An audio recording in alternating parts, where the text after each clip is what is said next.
Okay, we don't want to dilly-dally too much. This is George. Okay, this is George Clanton. I'm sitting here with Brad Petering of the TV Girl. Hey everybody, this is Brad Petering of the band TV Girl. Good to have you guys here with us. Yeah, and we're broadcasting this on the 100% Electronica YouTube channel. Perfect. I think we've got about 3,000 subscribers, so this should be a pretty big one. Nice. I can repost it on my YouTube. We can get 5,000. You're going to post it on your YouTube. So this is going to benefit me more than it is you, maybe. So I'm going to start this off with have you ever done an interview before? Yeah. Were they any good? Actually, yeah. So you kind of I did one for this podcast called Kinda Neat. It was this rap YouTube channel or whatever. This guy, Intuition, he was a rapper, but he was trying to be like the Mark Maron of music podcasts, and he did a pretty good job. Okay. My parents listened to it. Did he? Are your parents going to listen to this one? No. Okay, good. Well, I guess that was a question, but let's pretend that I didn't ask you that. Okay. And now we're rolling. And I want to ask you the first question, same question I asked Lindsay. Where do you live? I live in Highland Park, Los Angeles. Okay. Garvanza. Your physical address, like the numbers. Meridian Street. Is that true? Yeah. So you're willing to share your address? I don't know. Yeah, you were calling me out like I wasn't gonna, like I was too much of a pussy to say it. So I just was like, what am I gonna do? Am I gonna back down and not say it? No. So this is. What am I gonna have? Some 100% electronica weirdos? No, you might have some TV Girl weirdos or that. Well, we'll get into this later. Well, that's funny though. Every time we ship something out, my address is on it. So. Oh yeah. See, I stopped doing that years ago. Yeah, but nothing's no one's gonna do anything. Well, I guess if somebody wanted to fuck you up, they'd have to buy a T-shirt. Yeah. And now they don't. So if the hat guy, the new king of Echo Park, finds you. Yeah, that's true. I hope he doesn't listen to this. So let's assume that people here don't. And their friends. I think it's just interesting. I don't want to get into this too much without like setting the stage. So what is TV Girl? TV Girl's a band, right? Yeah. There's 3 dudes in it. Yeah. Is that correct? Dudes? Yeah. Some close dudes of mine. All right. Jason and Wyatt. And you're one of them. And Brad. But I write all the music and stuff. I mean, it's not like a band in that sense. It's like they play with me live, but Jason also helps with the music in a way. Yeah. Mixes and masters it, and he's like, basically our manager in many ways. Provides insight and stuff like that. It's just a good sounding board, second opinion on everything, and yeah. He sings sometimes too, right? Not on the records. Who does? Ba bum bum bum bum. Oh, I can't say that. I don't get sued. Oh, I always thought that was Jason. No. Yeah. I mean, yeah, it's Jason. Well, maybe it's like. Is it like Mike Love or something? Because Jason's kind of got... No, like it's just some forgotten, relatively forgotten psychedelic band from the 60s. Oh, okay. Is the most I can say. That's cool. You do a lot of sampling. Yeah. You have gotten in trouble for that once before. I mean, we didn't really get in trouble, but we got a song taken down, yeah. Isn't that kind of like getting in trouble? Well, it was funny because... It was the one time we tried to actually clear a sample and be legitimate about it. It totally backfired. Blew up in your face. It was when we first put out a song and it got kind of popular on the internet, and we got a lot of attention right away from all these people, including this lawyer, this big time lawyer guy. I think he was worked with Beyonce. At least that's what he said. I don't know if that's true. Maybe he worked with her on one thing, was the assistant. But right, it's so funny. He's like, oh, I'll reach out to Warner Brothers to clear the Todd Rundgren sample, and he did.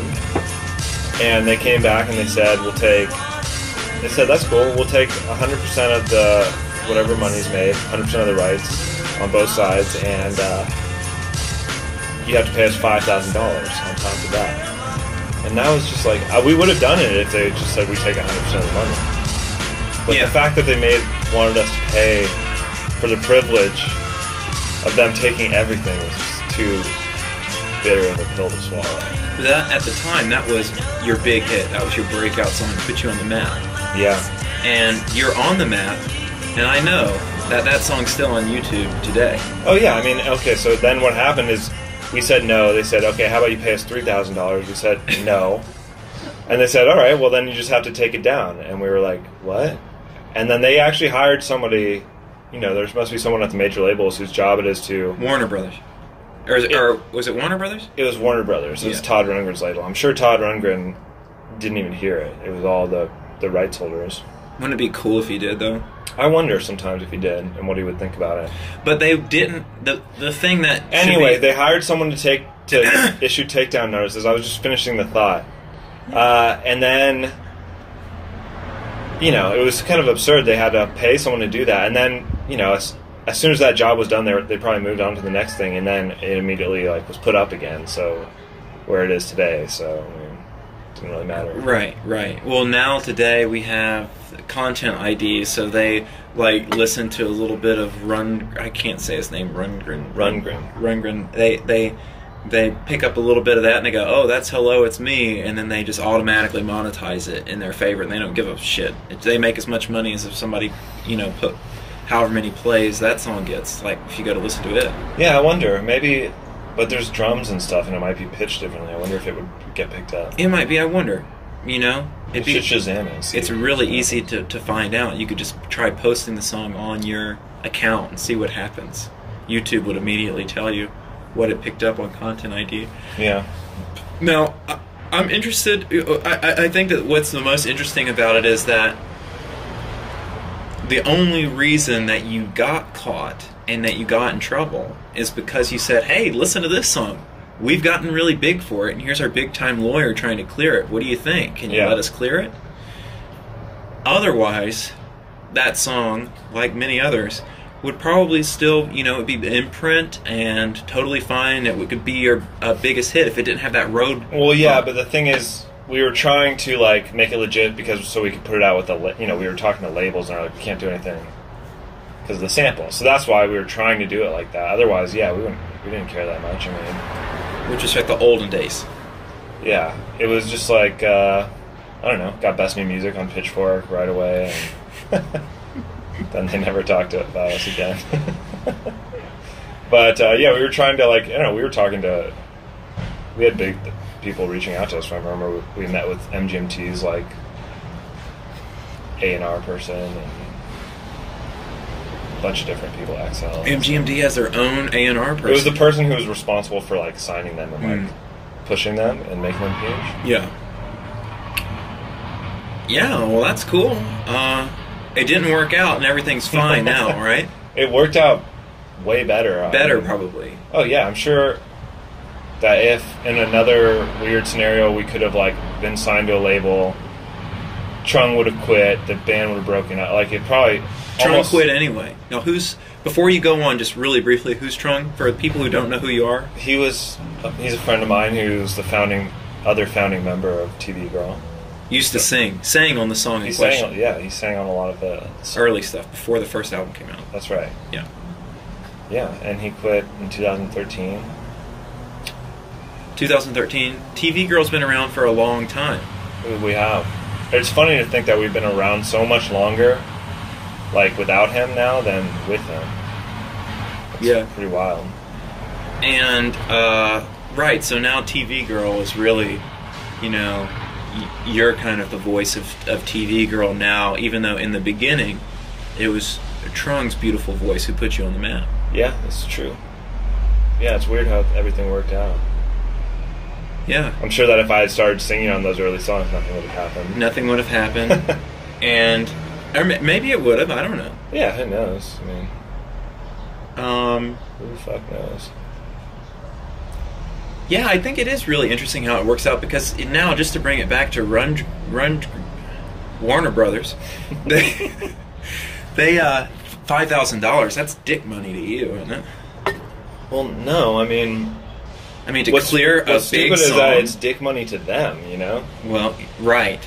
But don't you think it's just kind of, especially on their part, that $5,000 is a lot of money anyway. Anyway, you slice it. Anyway, you slice it, because you can always buy a used cord with that or something, and you can always use a used cord. Hell yeah. Yeah, I can buy a lot of stuff with that.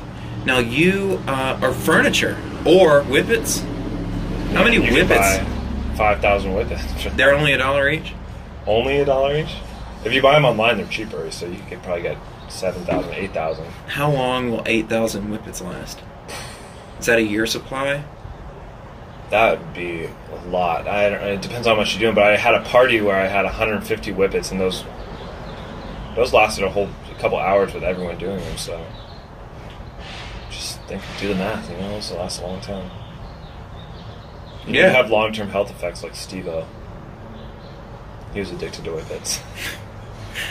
But I thought you said that there were no repercussions. I'm sure if you do them that much, doing it every once in a while it's all good. Like everything. It's true. Yeah. Like crack. Yeah.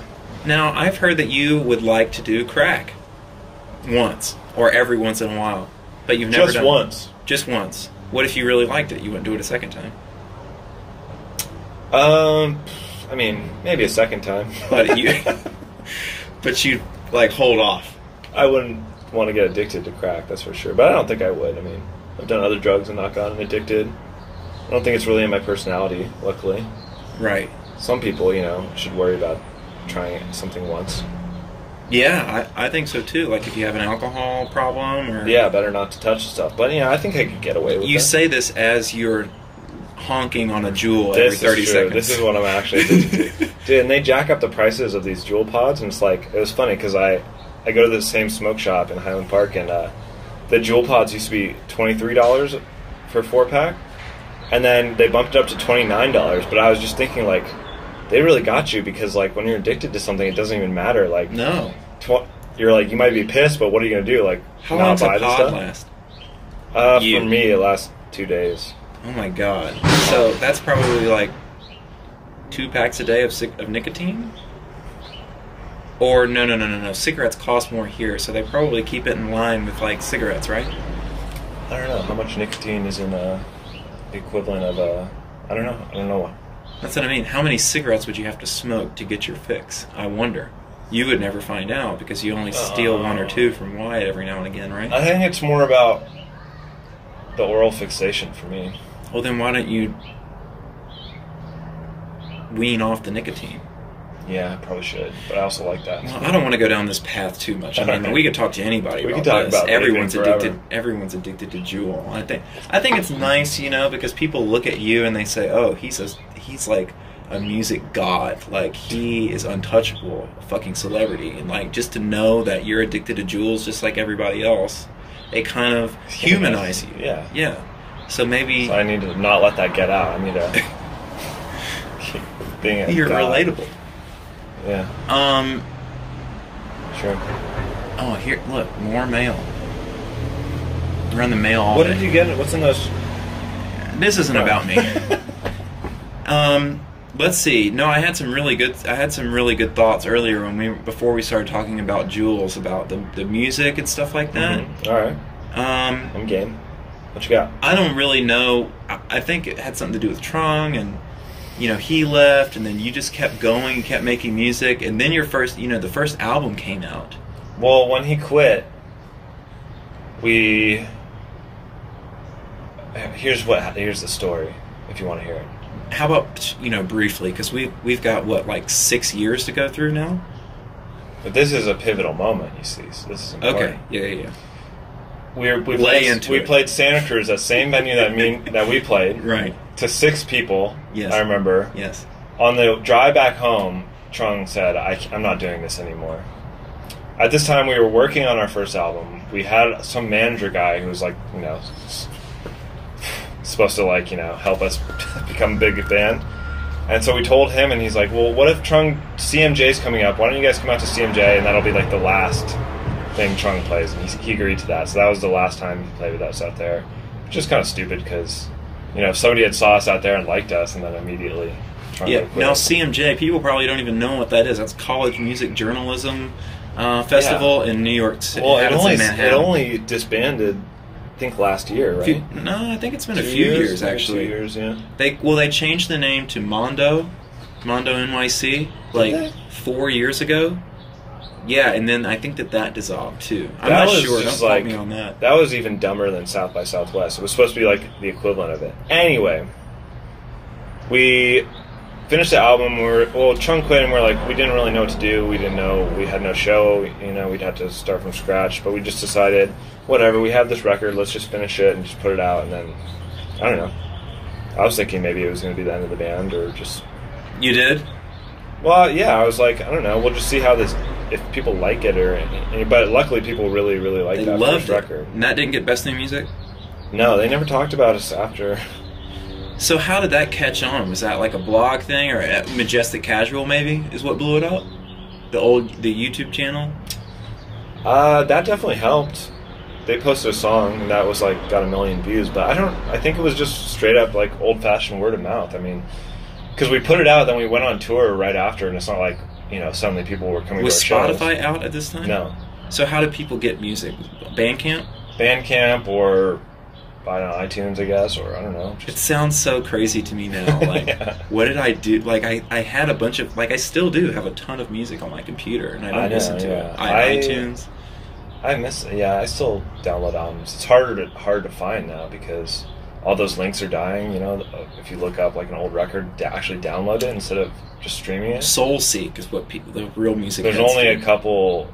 Yeah, there's only a couple like media share, rapid share, all that stuff. There's only a few left that are even still around. Yeah, but the peer-to-peer app SoulSeek. Oh, yeah. It was like, it's old. Is that still around? Well, it's like bigger now than ever, just because of what you just said. Because there's no. So it's like all the other way. music, because What CD went down, and a lot of them, Oink they all the private track. A lot of private trackers went down. Yeah. And torrents are just kind of like, not for music. So like the best way to do it now is SoulSeek. From what I understand, that's what all the real music heads tell me. That's interesting. I never got into that peer-to-peer thing, but it wasn't really great. Like back in the day when people had shitty internet, you had to be really patient, and sometimes they would go offline. You'd never get it again. And now everybody's got super fast internet. Like I've got 300 megabits. You know what a megabit is? It's just stupid fast. It's insane. I calculated it, and it was like 4,000 times faster than the internet I had in high school when I was downloading MP3s. Yeah. Crazy. What I was going to say was... yeah, go ahead. I remember when Spotify first came out, I was very resistant to getting it, and then I did get it eventually, but I still wanted, I still like downloading. This is still when I was still downloading music and saving it to my computer, so I remember there was a couple times when I couldn't find an old album, on a blog or whatever, and I would tape it through Logic from Spotify onto my computer, God. like I was taping it off the radio, old school style. Yeah. And then I'd have to chop up the track into individual tracks, export them, name them. It was such a pain in the ass, but I was there's no other way to save these records. But there's I did it a definitely couple apps times. for that now. It's just Is there? Yeah, there probably is. Nobody wants that because they would rather have it in the cloud. But then there's but then you just think there's no point because it's just, why can't I just stream it on Spotify whenever I want? Yeah, what is it? Eventually, I don't know. $10 a month? I was still hung up on just having it on my computer so I could maybe sample it or just have it there. And you're not a real record collector, are you? No. You sell records. I used to collect a bit. Stopped. Too much space. Yeah. That's a bad addiction to get into. It is, but, it funds our lifestyle. Don't you think? Yeah. Is most of... No, well... What do you think? You're a self-sufficient musician. You don't have another job. Right. Is record sales really, is that one of the bigger... No. No? No, not at all. Touring? Touring and the streaming royalties is what... Spotify's the biggest, right? Yeah, that makes way more money for us than records. I mean, that's just a nice... It's too much of a pain in the ass. I mean, we don't even do it that often. We don't have any of our records up for sale right now just because we haven't gotten around to it because it's like, you know, a lot of work to ship them out, pack them up and stuff. Tell me about it. And it's not that much. It's like not funding. Yeah, it's not like a major income. So it's like, you know, we do it when we get around to it and we feel like it. But we should do it because those records are going for a lot on Discogs. I know you should do it, and you know, you have this kind of like you've got this really ancient like rock and roll, like I don't give a fuck type of attitude about all of this stuff, don't you? So, yeah, and that's coming through. I want to draw that out a little bit more. All right, okay. So so I read your statement when "Hello, It's Me" got taken down. What was that song called? You really did do some research. What type? You read it at the time? No. That's kind of embarrassing. I think that we even did that. It is a little unlike you, but we were just trying to get as much press as we could. You know, we really were like. Which is exactly. We just did it just to like, you know, have another like. Get people on our side, or just to get some more attention. It was really embarrassing that we did that. I remember that you said that this is just the labels. This is clearly a case of fair use. You said clearly a case of fair use, which as a lawyer, I totally disagree with that. Uninformed, but we were giving it away for free. We weren't trying to sell it, though. So that's the thing. That I would argue that it makes it. Yeah, it's not clearly fair use. And then you said that this is the major labels are threatened because we have Bandcamp now and don't need major labels anymore, and so they want to say this in the statement. Yeah, they want to do everything that they can to, you know, knock us down and prevent us. Yeah, that was a little too. That was giving them too much credit. I mean, they didn't care. Do you think? The truth. Well. It seems I don't like think you're they were doing it because they were scared. $5,000 is dick money to them. I don't think they were doing it because they were scared and trying to shut down Bandcamp or anything like that, though. No. Well, I think that there's a legal precedent for if you, and just as, this is in defense of Warner Brothers, is if you don't defend your intellectual property, that it becomes like unprotectable. So if you don't protect it ever, you can't just come out one day and then go, oh, no, you can't do this. Like selectively, like... They can just do that, though, I think. Well, I just think it's like a good practice that, like, if you treat your intellectual property like it's valueless, it kind of becomes valueless, and then everybody just goes, oh, well, let's just sample. If TV Girl can do it, how come... Kendrick Lamar can't do it, for example. Yeah, but that's a good analogy though, is because like with rap, especially, there's this whole idea of having a mixed, or at least it used to be more like this, where the rappers would have a mixtape where they'd rap over everyone else's beat, and that would just be the promotional thing, and nobody would sue really. But they're suing for that now. They are. They started doing it. Yes, because they, as we all know, this is leading to.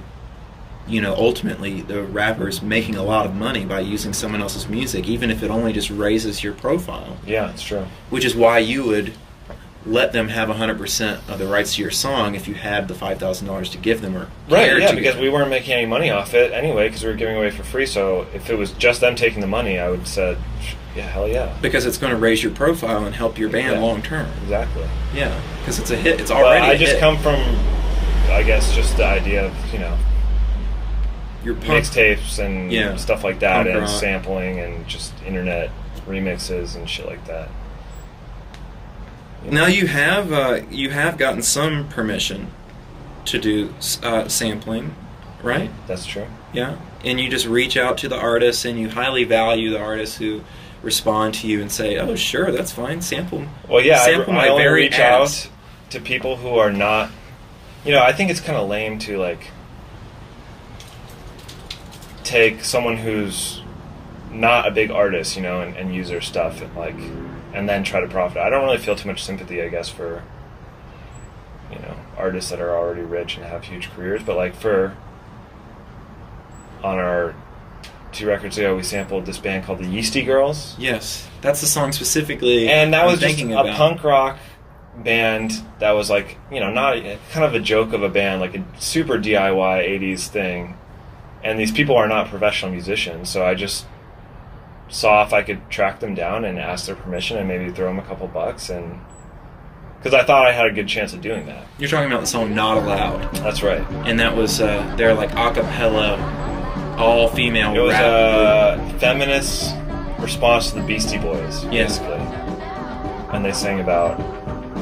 We want to talk about sex, but we're not allowed. Super feminist songs and stuff, and I managed to track one of them down. It's one of the members named Cami, and she's just a photographer in France. And I talked to her for a bit, and I sent her the song, and she wanted to hear the song. She said a lot of people had sampled their stuff before, without even asking, and made really like misogynistic rap songs out of them, just like standard rap songs. So I sent it to her, and she listened to it. She thought it was good, and I think I gave her a couple $100, and I wonder if she gave it to the other Yeasty girls, but I couldn't find anything about the other ones. But yeah, it all worked out. I mean, it's good when you can reach out to the actual artist, because I think you have a lot better chance. Once you get these money men, these label rights owners, everything gets mucked up. Or money women. Did I say money men? Yeah. Yeah, money people. They just screw everything up. Yeah, They just make it so much harder. I hate it. Everybody wants money. Everybody loves money. Even if you have a whole bunch of it, it's I know, but I'm trying to give them money. Just simply. You're just trying to give them tiny, tiny little pieces of money. Yeah, I think it's equal to whatever we're making off. It's appropriate. It's not like we're making any money off it. I don't know, man. Not Allowed. That's like one of the only songs that I really like. Well, okay, but that song doesn't make us money. It made me buy your entire discography. So right there, that's $60 for the one sample, and I only like the sample of it. So that one sample. You could have just got the Yeasty Girls album. And then how many I bought $60 in tickets to come to your show. And so that's $120 right there. That's half of the Yeasty Girls. Yeah, but I don't know. I'm just devil's advocate here. This is a character that I'm playing. You know what I'm saying? Well, whatever. I don't know. Yeah. All right. Let's change the subject. You said French photographer. So you've got an interesting kind of look about TV girl. They've got a real. A real nice look about them, aesthetic. Yeah, it's always this. It's not so. It's aesthetic, but it's not vaporwave. No. So it's interesting to me. It's like what is this thing that's not vaporwave? I've never heard of it before. So you've got a look. It's unique to you. Where does it come from? Who do you hire to make these beautiful works of art? Well, I make everything. You make it? You knew that, George. You're still playing your character now? Well, no, we're So how do you make that art? I just take old photographs and just, modify them in Photoshop. I wanted from the start, I know that I'm not a great artist, and I knew that I want to make something easy that I can easily replicate. Like, whenever there's art needed, like, I'll have a standard format to, do something. Because, I'm sure if you're a really great artist, you want to put a lot of work into it and make everything different, but I'm not a great artist. Right, so I wanted something easy that I could do again and again. That's also what the logo comes in handy, too. Sure. Because whenever we need a new t-shirt, it's just, we'll just riff on the logo a little bit. Yeah, change the colors around. Exactly. And, I don't know, I came up with, it's kind of similar to making music. You have a little formula to make your songs a lot of the time, and that I can replicate. Not me. It's different every time. You just replicate a formula? Yeah. Let's go listen to that Esprit album. Let's think about that. This isn't about me. Sorry to mention any of George's product. Yeah, it's boring. New Esprit album reissue. Is Final Time it's on vinyl? You know what? Or is this open to more? I think that it is. I think I've got to kind of call it on that. For reasons. I just, it never really got a proper, the pressing that I did last time, I guess, was so severely underdone, but let's not linger on that too much. So, You know, I sampled one of those songs in a TV Girl song. No, you didn't. Yeah, I did. What? I've heard it all. Yeah, but it's too subtle. Oh. For all I know, it could be a sample of a sample. We'll talk about it off mic. Okay. Well, we'll have to settle up, too. Let's see, I do hear from my lawyer.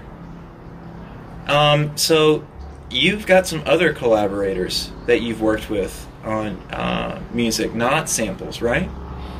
What do you mean? Like, there's some other singers and stuff in your music? Oh, yeah. There's like a female voice in the background, and then, is that... Yeah, I usually have a girl sing with me on the records because, you know, my voice on its own is sort of a Leonard Cohen tactic, something I learned from him. He always has really beautiful singers sing along with him. With him, yeah. Is it different? You switch them out? Yeah, I mean, it's usually just whoever's in our orbit at the time that might be down to do it. I think we've worked with this girl, Faith. She used to play as Novelty Daughter, and she went on tour with us, actually, as a touring member of TV Girl for a period. Oh, that's kind of cool. And she sang on French Exit, and then this girl, Amber, sang on Who Really Cares, and she used to be in a band called Boardwalk? Boardwalk? No, they used to be called Boardwalk. I don't know if they're still a band. And then for the last record, we worked with our friend Poppet, Molly, who also went on tour with us. Yeah. Who you met. Yeah, she sang? Yeah, she's a beautiful singer. But it's funny, a lot of these singers who are actually really good, it's kind of hard sometimes to train them to sing more like me. Because sometimes they're more used to they have more affectation normally. Right. So I remember for Molly and Faith, we had to sort of like, you know, coach them to like sing with just less talk. of an affectation. Yeah, like talk, sing. Exactly. But that was kind of funny. That's really interesting. I think that there's some like TV Girl completists out there who would be really interested in that knowledge. You know, they might be working on their biography, and that's going to help them out. Yeah, we have a big plan next year to do. We were talking about this with you in the band, but to do our 6.5-year French Exit. I think revealing that preemptively is just that you just took the excitement out of it, you know, because it's like funny. I was just gonna say because we were thinking about getting Faith to do it because she sang on the record, but I don't know if she even like does music anymore. So all the more reason to get the band back together. I know it's always fun to get the band back together. I'm looking forward to that. It's exciting to actually do something different. Yeah, you want to do something different every time, right? You've got songs that you only play live, special for each tour. Yeah. And I think that's interesting because I don't. That's my favorite part. Yeah. A lot of times, I have to really fight for those songs because they take a lot more work than just to do the stuff we've already done. But yeah, it's it's one of the only things I like most times when we play the new songs. So we've just done these things so much. In order of what you like about being in TV Girl, number one is playing songs that are live only on the tour. No, number one is just not having a real job. That's always going to be number one. Okay. That's sort of more skateboard my time. General goal in life, I think. Yeah, same. But I work harder now than I ever have. It's ridiculous. Yeah, but it doesn't feel like work if you're doing something that is yours, you know? And something that's actually fun and cool, like music. Yeah, I'm addicted to it. I don't mind, you know, designing posters and stuff like that. It's stuff that people do for free anyway. Their spare time. Yeah. But yeah, I just like have no job, just do whatever I want all day. That's the best part.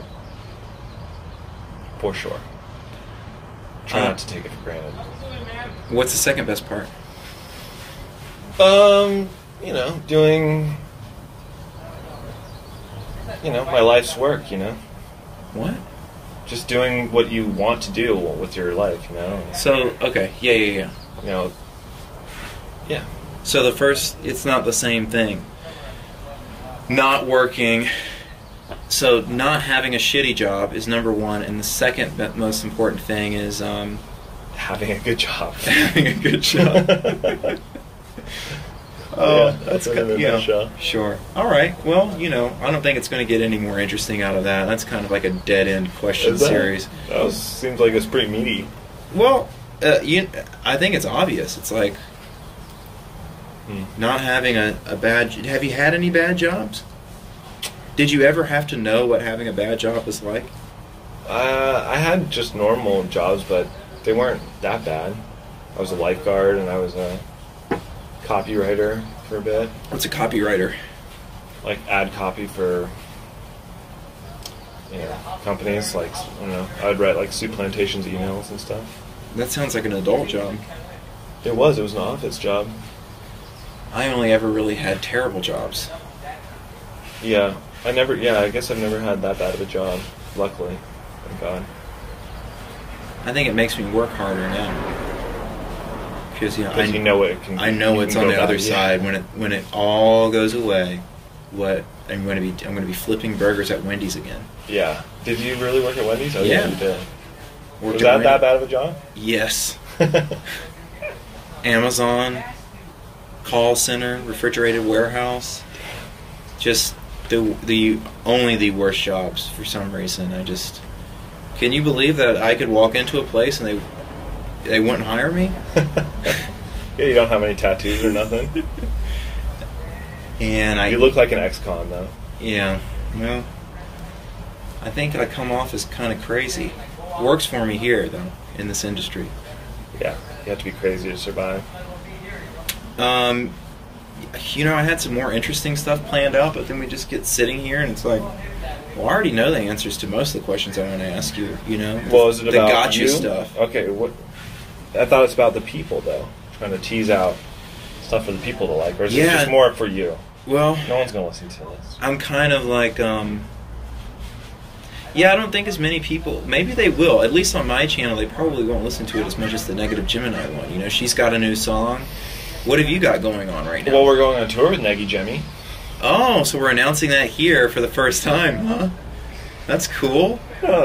What is it? I always think it's funny in music how there's a big deal made about like announcement dates. Like, well, there's hype. There's excitement. What's like going to happen if somebody hears about something before it comes out that they're actually going to know about the thing that you want them to know about? It's like, I always thought that was kind of absurd. Well, you want everybody to kind of be excited at the same time so that it doesn't just fizzle out. Yeah, but it's just like, it's not something that's... But they, Have you announced the dates yet? No. We're doing it on Thursday. But it's just funny because even in big movie studios, they purposely leak stuff. Yeah. Like, because people actually like to know, because fans get a thrill about knowing stuff before the official date, Okay, well then it's all just this corrupt... And you get way more press. Yeah, from the leak. So I guess we'll make a marketing genius out of you yet. Yeah. A tour with Negi Jemmy, that's coming up. We have another tour with Johanna coming up. That's so exciting. How many dates with Negative Gemini? Just 7. Maybe there might be another one in the works, but... Yeah. A small, short. Like we did. Even shorter. Yeah. It'll be fun. It's just a week. So it's tight.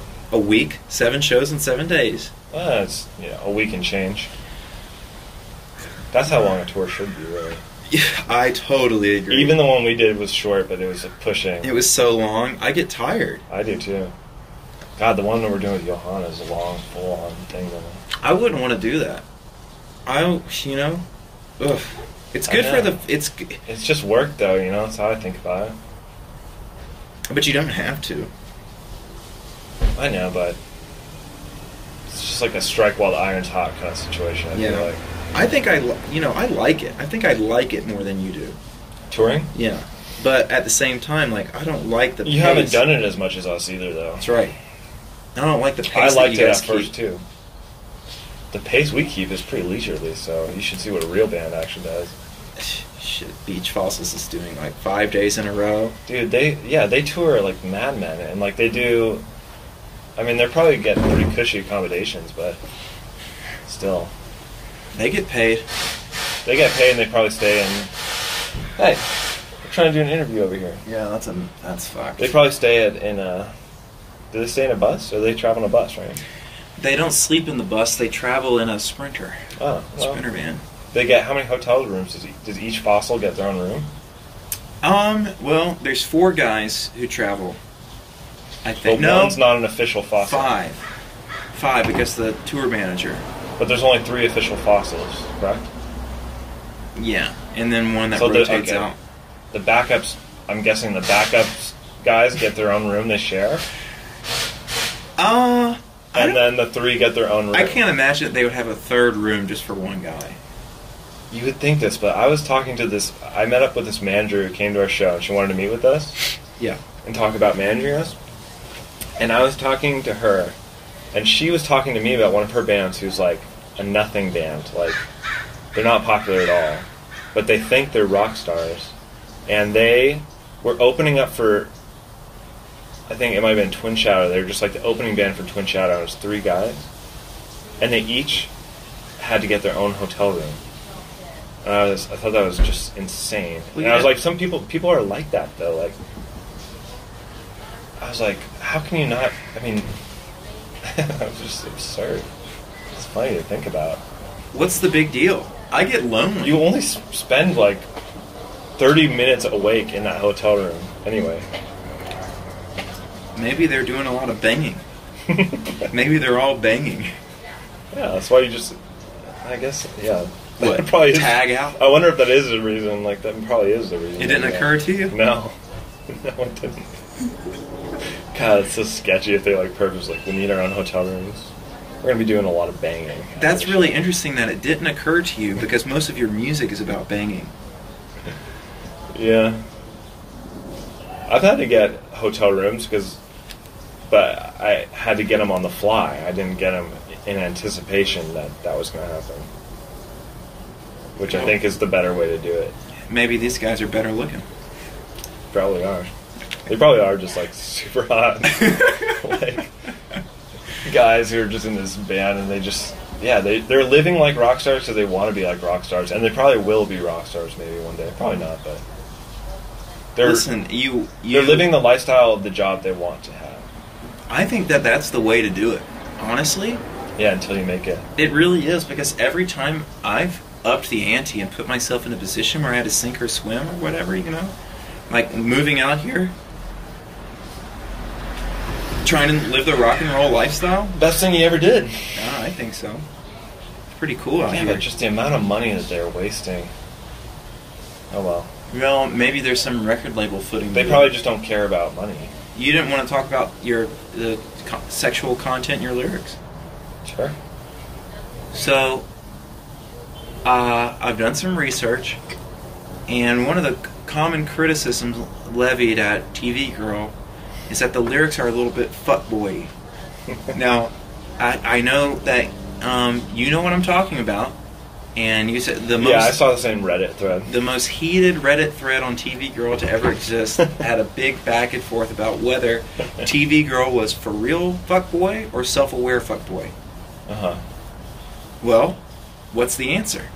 I mean, I would never actively identify as a fuckboy like that Nether Friends guy. He has a song.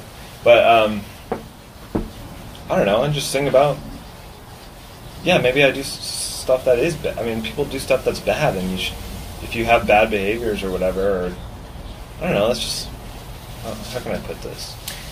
You've put it before by saying that you just sing about what your life actually is like good and bad. And if you do that, it's not even good or bad, it's just the truth, which is just more complicated than good or bad. You say that a lot of artists focus on their best qualities and they put their best face forward, but you don't do that. They try to make themselves look awesome. Yeah, exactly. Yeah. I mean, they try to sing about the world like they would want to see it, you know? Which doesn't interest Like me. they want people to see them. Yeah, which is just so, you know. Now, do you want people to see you as a fuckboy, or are you not writing lyrics for other people to enjoy? You're just writing them because it's the only way to keep yourself interested in this dull, meaningless life. Exactly. Yeah. I never would want to go down the path of trying to write something that I think people would like. I mean, that doesn't work for anybody, I don't think. Yeah. I just write about... Works for Drake, maybe. But Drake is the master of... He's such a fake, but he is the master of doing, like, these quote-unquote fuckboy lyrics, you know? Because that is what people like, because that's how people are like, and people identify with that kind of thing more than you'd think. Alternative. So maybe the people on Reddit, you know, they're in a minority, a specific... It's just funny to me, even if you did think that someone was an asshole because their lyrics made them look like an asshole, like, I can't believe that would be a reason for people not to listen to music, because it's like, you know, what are you expecting what are you looking for when you listen to music? To listen to something that you like and already agree with, you know, or you know what I mean? Like,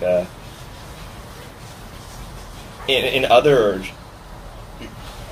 artistic mediums, it's not like a criticism. Like, you wouldn't read Richard III and be like, I don't like that play because he's a villain, like he's a bad guy. It's like, isn't that, you know, kind of the whole point, and that is what they're trying to say, and they're trying to investigate that, and, like, you know, you're not trying to just hang out with people that you are going to be friends with when you listen to music. At least I don't. I think that is, people they think they're friends with artists. In a way. That's interesting. Now, we can go down this path quite a long time. Yeah, you know.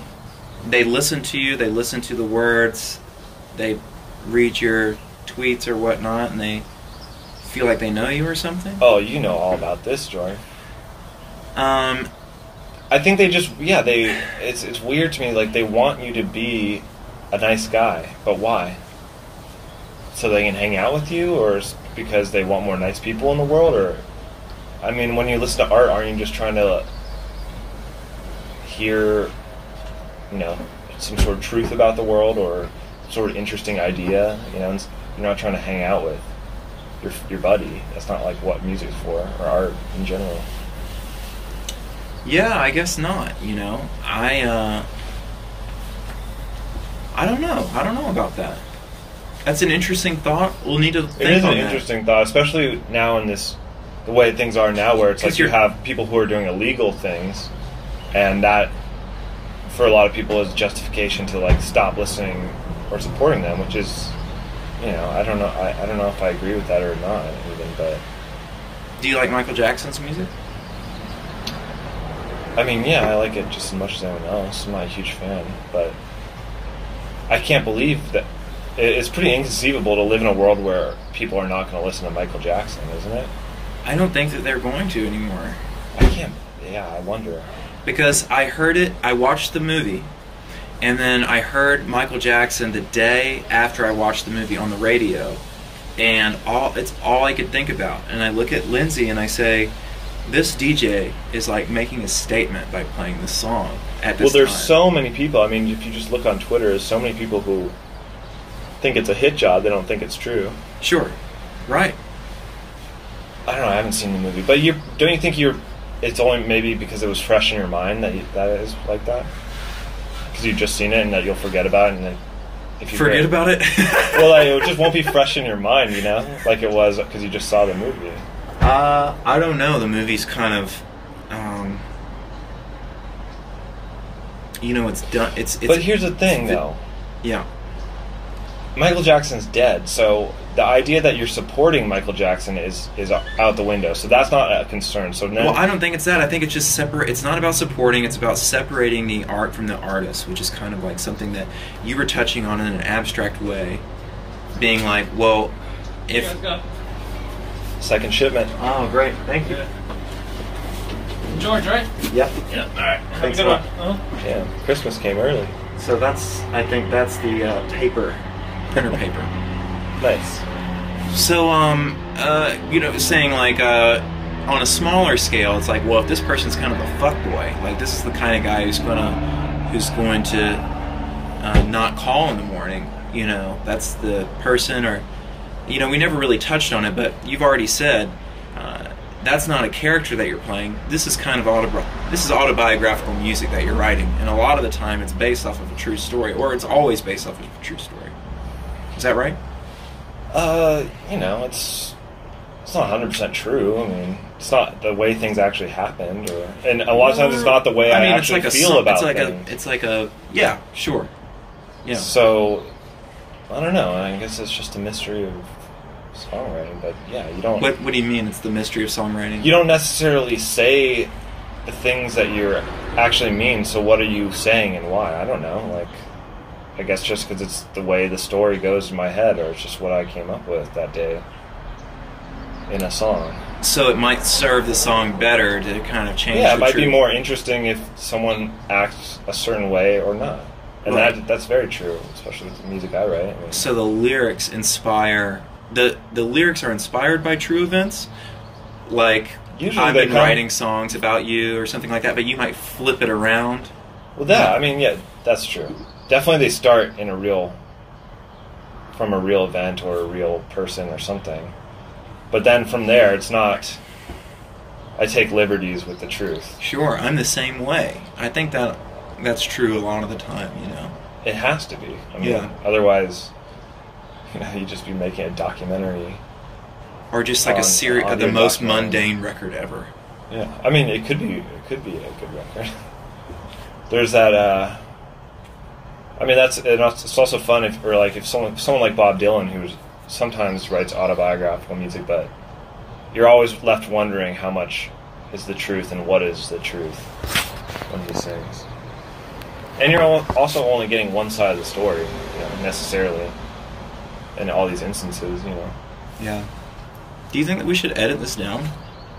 I feel like there was 20 minutes ago it was pretty bad, but now it's pretty good. It's meaty now. This is good. I don't know. When I listen to podcasts, I just kind of let them roll because I'm doing something else, so I don't even care how long they are. You playing chess? Yeah, I listen to these skate podcasts, which are so long. They're 3 hours long.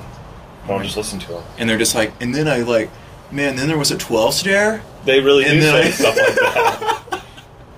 I listen to it and I often think, God, to anyone else, it's the most boring thing to possibly listen to. I think that's what this is. This is the most boring thing. But I think that's what people like, because the only people listening to it are people who are interested, obviously. Yeah, it's a really specific form of entertainment. It's if you already have all of these, if you like these two things, which narrows it down to, I don't know, just a few thousand people, probably. Yeah. And then only 10% of those are even ever going to find out that this exists. Well, I don't know. I think I often am left wanting, when I listen to a podcast or an interview, I wish it was longer a lot of times if it's someone I like. Yeah. Well, you can because, they could probably write, they could talk about their whole life story in gritty detail. You can just pause it. You could pause it and play it again. Yeah. And it's kind of like you're hanging out. I mean, here we are. There's the birds. There's the cars going by. We're all just hanging out. Maybe another Amazon shipment coming by. Who knows? And I'm destroying the environment with these multiple shipments. What was that? That was the 4th delivery today. Damn. But we're building an office back there. This is a big fulfillment time. Well, I wanted to talk more about TV Girl. I don't want to get into my Amazon habits. Do you shop from Amazon? Do you go to the grocery store? I just went last night, actually. You go to the grocery store by yourself? I go late at night when there's no one there. It's a 24-hour grocery store. Yeah. I like going late at night when they're stocking the shelves. Shit, we don't have one of those around here. You cruise by, because I used to go to Trader Joe's, but it was fucking so crowded. Dude, no parking in South Pasadena. Oh. Are you close? I guess that's where you're close to, huh? Now, this is meaty shit. This is relatable. People going to Trader Joe's. I could probably just tell everyone what I bought. Damn, dude. Peanuts, tomatoes, cereal. Should we just keep down this path and talk about what you bought last night, or because I keep getting distracted by... You can ask me whatever you want. Remember you wanted to talk I wanted to do all this gotcha shit. I wanted to kind of... But you have nothing to get me with. I don't really want to gotcha. I just kind of want it to be kind of controversial and interesting. Okay. Not controversial. You want shots fired, I get it. I don't want shots fired. You want to talk about cocaine juice? I want to say... Talk about you know. Do you want to talk about your falling asleep problem? Did you just do it just then? Yeah. You want to talk about? I think it's adorable. I think it's the cutest thing about you. I mean, nothing much to talk about. I think I have undiagnosed narcolepsy. I'm meaning to go to a doctor, actually. What would he do? Or she? That's what I tell my parents. They really want me to go, and I'm just like, well, even if I did get diagnosed, there's no cure, really. And probably wouldn't change anything about my life, but they just insist, and I was like, I guess I'll go. So what's the there's a word for the thing where you think Cataplexy. Cataplexy. So to every single person who's listening to this who doesn't know what cataplexy is, that's when something excites you and it makes you kind of yeah, it sort of makes you go, makes vision blur and makes you go, yeah, limp.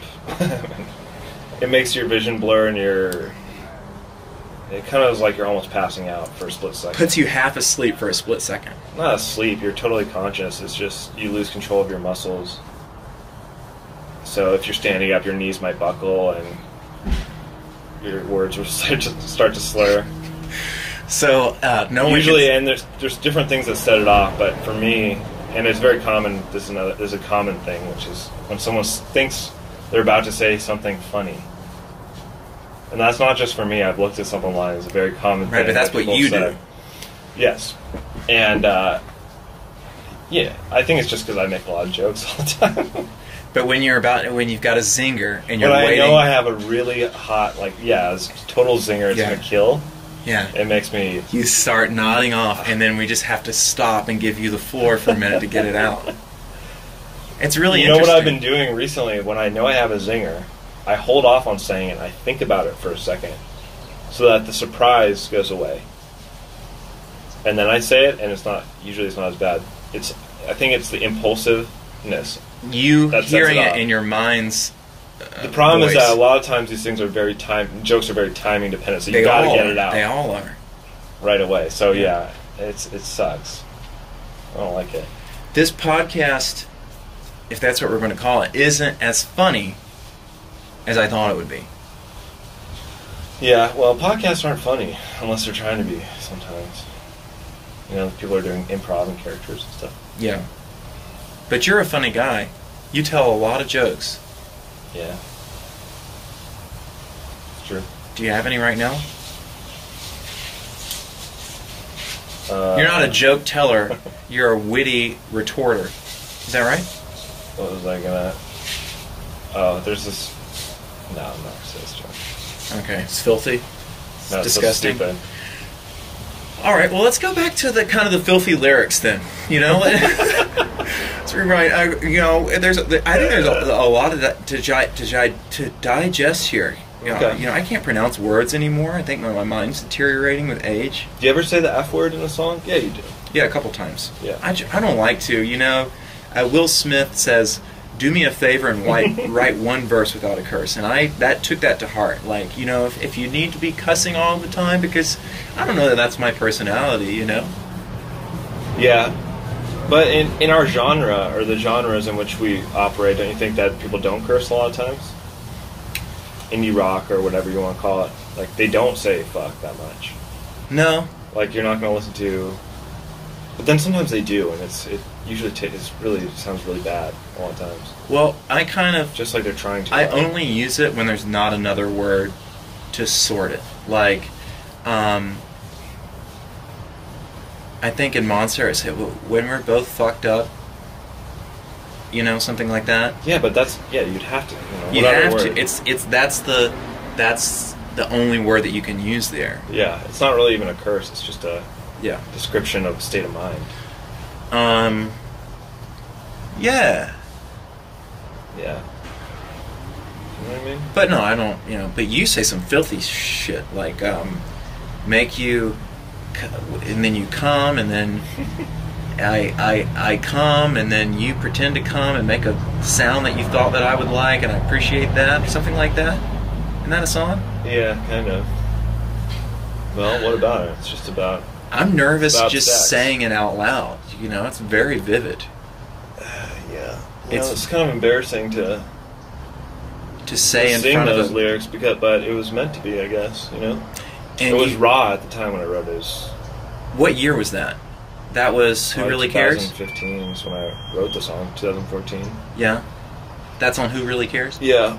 And, you know, I was just involved with this girl who's driving me crazy. You know? So, I was angry. Or I was just trying to, I don't know. Let it out. Yeah, exactly. Yeah. Therapeutic. It's therapeutic writing music, I think. But it is embarrassing in hindsight to sing some of those lyrics, honestly. Especially, let's touch on your audience now. Like, we were going to do For You on this go tour, ahead.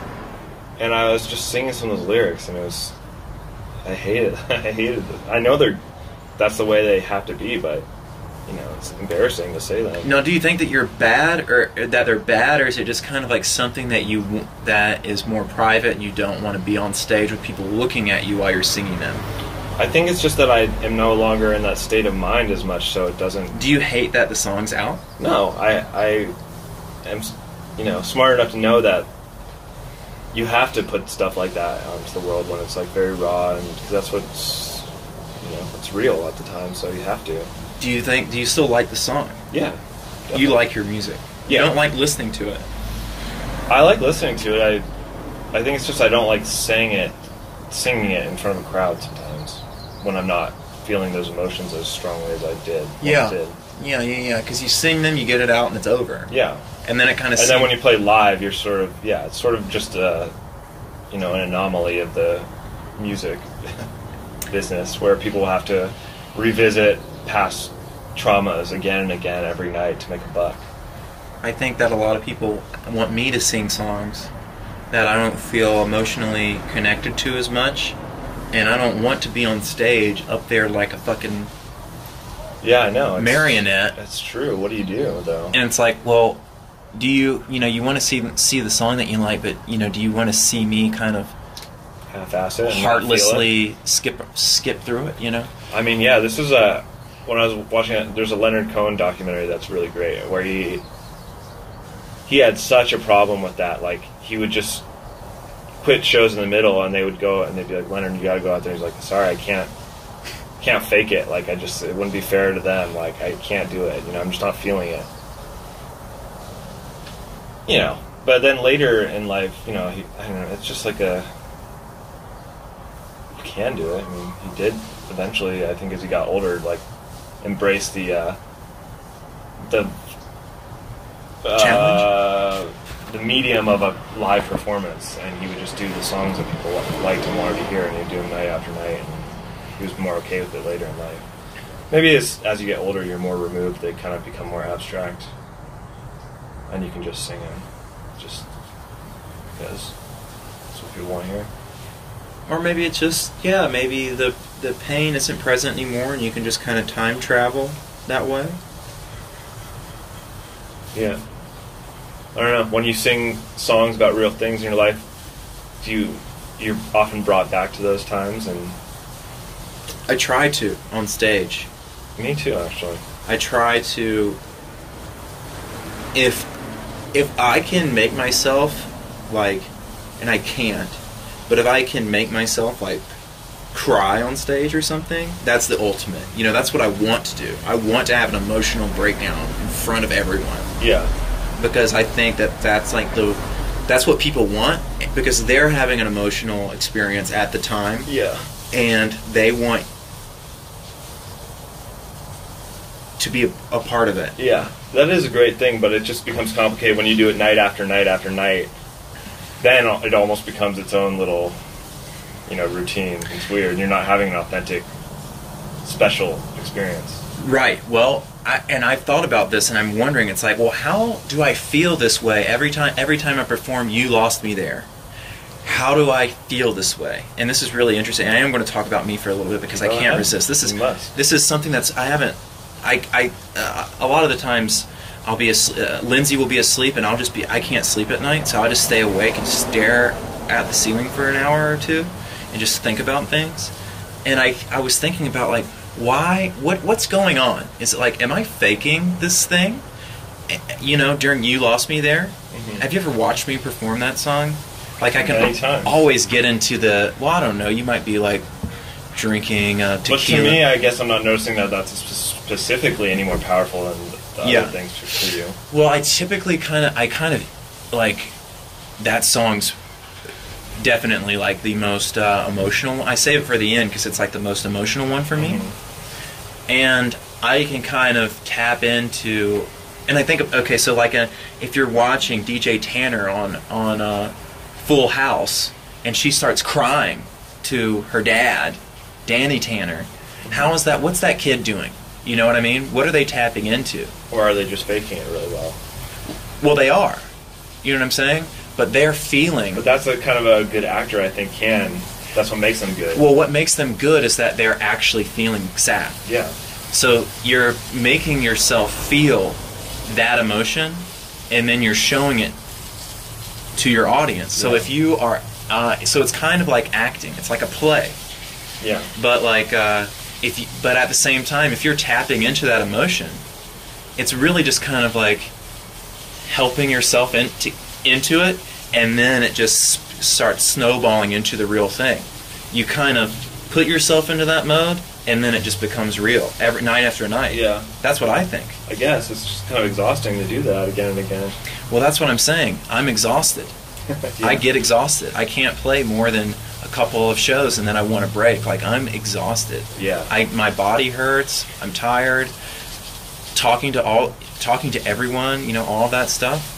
So I love it and I hate it at the same time. I'd rather do like one show and then take 2 days off. Yeah, the thing is, I feel like a lot of times the audience, though, they don't care that much. You know, they don't notice the difference between whether the performer is having an authentic experience or whether they're just faking it. I mean, I would hate it if I was. Because when you go see a really good band play that plays 200 shows a night, you know, they do it good every night, and the audience is left satisfied, and they're not necessarily feeling it that as vividly every night. Well, you know, some people feel trapped by that. They do. And hate their lives, get involved in drugs. Yeah. You know, get suicidal and stuff. For me, I guess it's good because I don't care about live performance as much, so I don't need to have that sort of very emotional experience every night. It's not that important to me.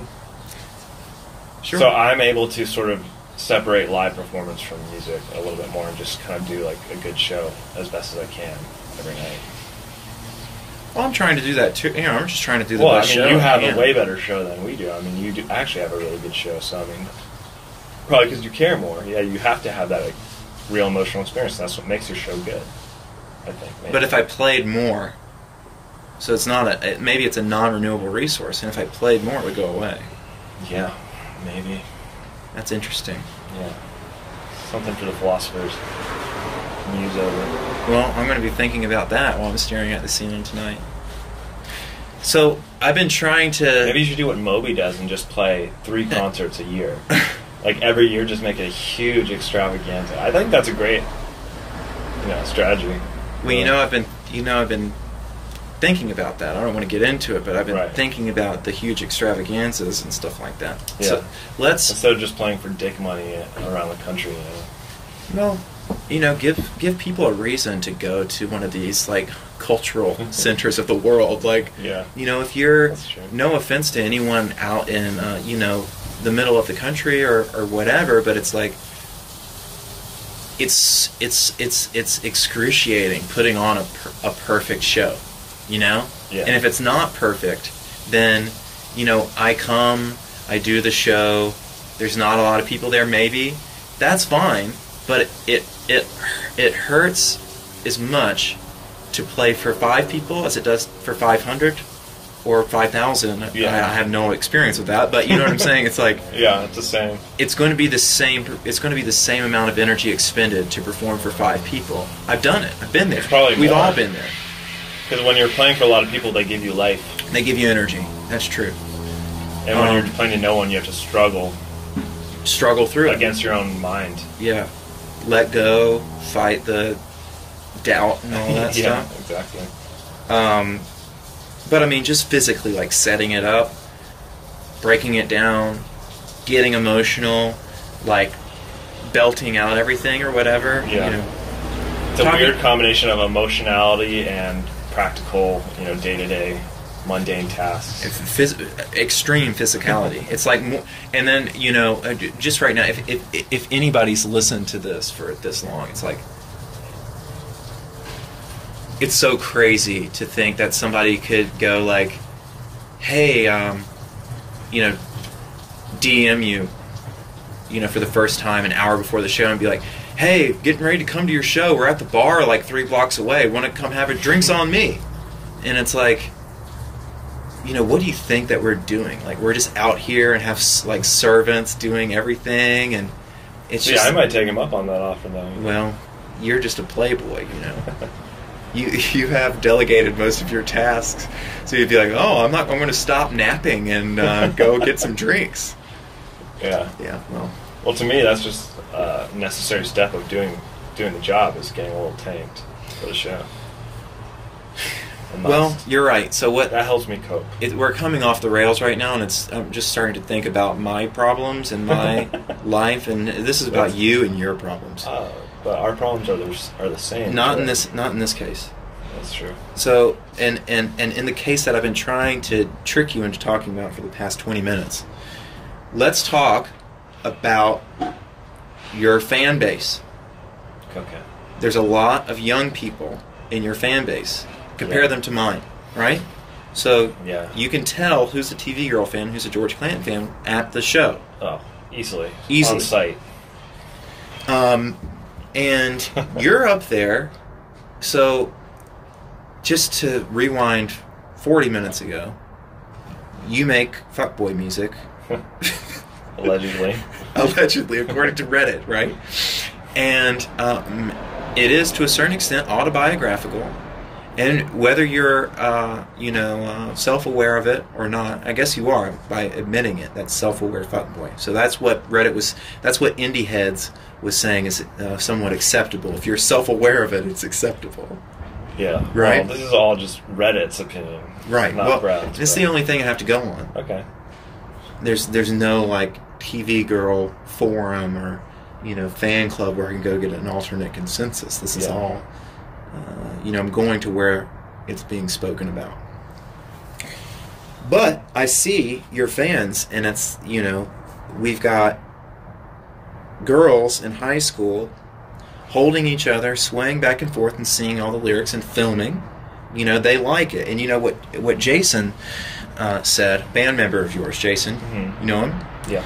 He said what is so interesting about TV Girls music is that it's a fantasy of what you think your 20s are going to be like, what you want your 20s to be like. It's like watching an episode of I don't know, the OC, if the OC was in their 20s. Yeah, I mean that's his theory. What do you think? God, I don't know. Because kind of what I mean is getting screwed over and having problematic relationships and alcohol-fueled sex romps and stuff like that, that's kind of part of the deal, right? That's what I mean is that's what you expect your 20s to be like. I guess that's what you want them to be like a TV show. Yeah, I suppose. I think the idea of youth is important to me, or it's an important idea to me that I am attracted to. The idea of being young and what that means and how, when it's good to be young, when it's bad to be young, and why. And by young, you mean? Just, before, I guess your teenage years, or what those mean to people. And why some people try to... When no one cares what you do. When you're in a certain state of mind, when you have a certain lack of, care about real issues or real things that pop up later in life, and, I don't know, I've been thinking about this a lot. Recently I was trying to write a book about being when I was a teenager, investigating those years, because it's interesting to think about stuff. But, I don't know, I think that's maybe why people like it. I don't really know why people like it because it has a catchy beat. That's what I like about it. I don't know. People really like the lyrics, and I appreciate that because I try to write them good, and I like, I can't get into a band if they don't have good lyrics a lot of times. Like New Order. I never got into them. Their lyrics are bad. Oasis. No, yeah, I never got into them. Are they bad? They're so bad. And she's got one in the oven, and it's got nothing to do with Then again, me. I also like shit that has bad lyrics too, so it doesn't matter. Yeah. Like your stuff, George.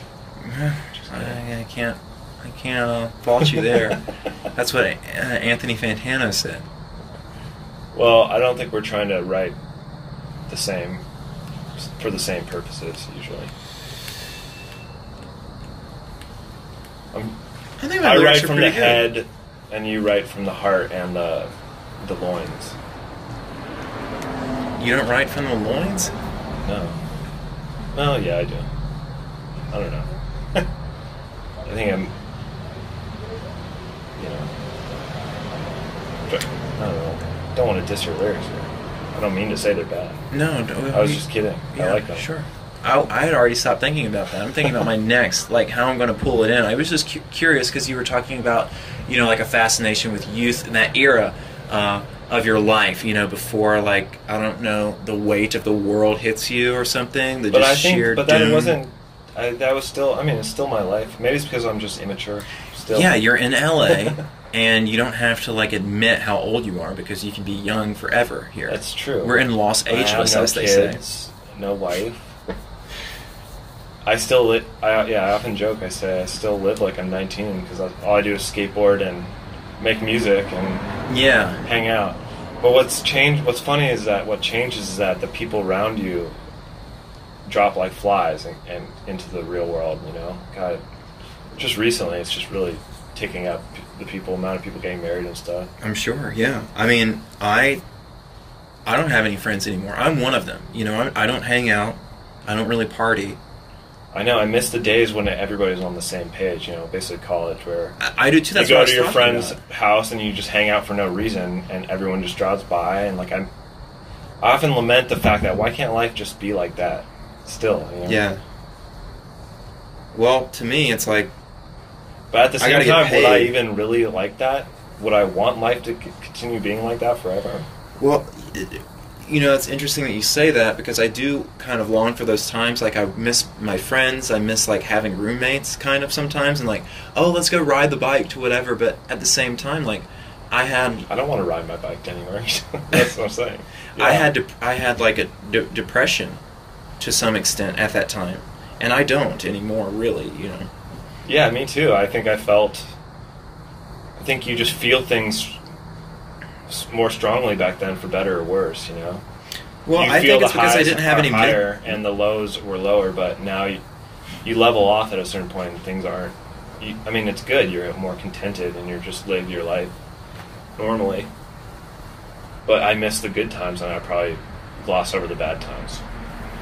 I bet. You forget the bad times and remember the high highs. That's true. That's what you're saying. Yeah. Huh. But you write them down in the song. Yeah. I don't know. Did you ever go to jail for hooking up with the police officer's daughter? What? No. That was a special case song, Daughter of a Cop, because I was trying to do a cover song. A song called Daughter of a Cop by Matt Cawthron. It's an old band, Elvis Presley. Yeah. And the lyrics weren't working to the groove I had, so I just started writing my own lyrics, and I was just thinking about this girl I used to know who was the daughter of a cop. But that never happened. See, that's the same thing. That stuff never happened, really. Right. It's just kind of like, it's a bit based in reality, but mostly it's a fantasy. About what might have happened. Yeah. But yeah, she was daughter of a cop. I met another daughter of a cop on tour. Now, do you think that, are you working on a fourth TV Girl album, or do you have any interest in it? Yeah, I've been tentatively working on stuff. I don't care to rush it. I'm working on some other. I'm working on another album, first side project. Vaporwave? I had that. I have to do that one too. No, this is another one. It's a piano. I've been learning to play piano, and I wrote some songs. And it's going to be like piano and 808 and vibraphone. And I'm going to try to do something that's very like restricted instrument-wise. Stylistically, yeah. Just as like a break from trying to do like too much. And then I've started writing some TV Girl stuff too. I gotta get my vaporwave project. I need to figure out how to make a vaporwave song. Oh, it's easy. It couldn't be easier. Do you think that it'll be based on this like fantasy of youth, or no? I think it'd be cool to do a soul crushing like what I'm trying to do something that's different. I mean, the stuff I was writing, I was like listening to a lot of gospel music, and I was like, I love the feel of it and like the emotions of gospel music. It's like so, but I'm not religious, obviously. So I was. Neither is Spiritualized. You ever listen to Spiritualized? A bit. Or I know. I have fantasies about writing, a different style. I don't know. We'll see what happens. You know what I really like? Is stuff like, or that I really wanted to make a record like, but I don't know if I can, is Talking Heads Remain in Light, where it's like, the lyrics are good, but they're kind of nonsensical, but they're not like nonsensical in a stupid way like Pavement or Beck or something. Yeah. They're sort of like, think that they could have some sort of like critique or something, but they're very abstract, I guess is what I'm trying to say. And yours are really literal. Yeah. Like super literal. And I fantasize about writing something more like that doesn't have as much of a literate sensibility. But they still couldn't be dumb, that's the thing. The lyrics could be dumb? They couldn't be dumb. Oh. They would still have to seem smart, at least. Well, that's cool. I mean, that's a tall order. It's always interesting to challenge yourself, It's like, what's next? Like, I don't know what I'm going to write about next. And I'm interested to see where you go next. Yeah. George. That's what I was thinking. I was thinking about, what? I want to kind of do a Slide party. was a great step forward, but where do you go from there?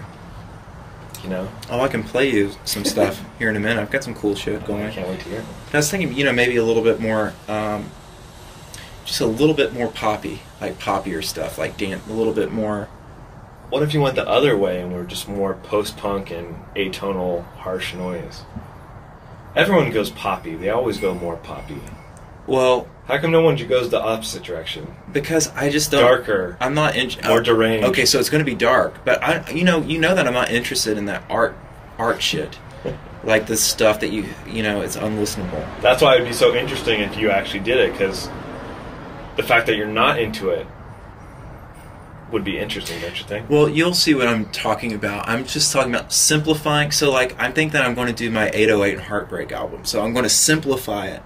You know what I'm saying? Mm-hmm. But make it like something that you can like bounce your head to. That's what I'm feeling right now. But it might change, Yeah. I think that there's a lot of interesting things coming up, but the sad thing is that we'll both probably just make stuff that sounds like our old stuff at the end of the day. If I can do that again, that would be awesome. If I could just continue to do that, then that would be great. I'd be totally satisfied with that. Yeah. And I'd be totally satisfied, with that out of you as well. How long are we at now? I think it might be time to wrap it up, don't you think? Yeah, I don't know. I was trying to go for 3 or 4 hours. You done any 12 stairs lately? Most of are odd, just nice. All right, I don't want to tell you how long it's been going. Do you want to say anything to say goodbye to everybody? No, that's it. Thanks, y'all. Who do you think? Catch George Clanton on the fan club playing Xbox. Oh, should we go play some Super Smash? This isn't going to be on the fan club, right? Oh, they'll hear it though. Yeah. All right. They hear everything. I just wanted to give a special shout out to the fan club because they've heard more from you in the past. Yeah. Did I ever tell you that I got some good feedback on that, and they said you should do more with Brad. He sounds like a really fun guy. Was there any bad feedback? Or no. Surprisingly, I couldn't bear to listen to it. I still haven't listened to it. I can never listen to it. No. Nor could I listen to this. But. I can't imagine. So I wanted to edit like little videos into this, like little clips and music, but I don't think that I can do it. I might give Lindsay the task of like listening to it and try to like put the songs in there. Well, see if she'll do it for me. Throw a little work. Yeah, I can't. It's too embarrassing to listen to my voice and all of the like terrible, like directionless. I think that in this entire thing, there's probably about 15 minutes of good stuff. No, it's all good. People will just listen to whatever, like I said. Yeah. The podcast is a special thing. It'll be more... Do I have your permission to put TV Girl tracks in the background? Sure. Real quietly? Yeah. Okay. Do whatever. All right. Peace out, everybody. Bye-bye. Doot-doot-a-loot, dude.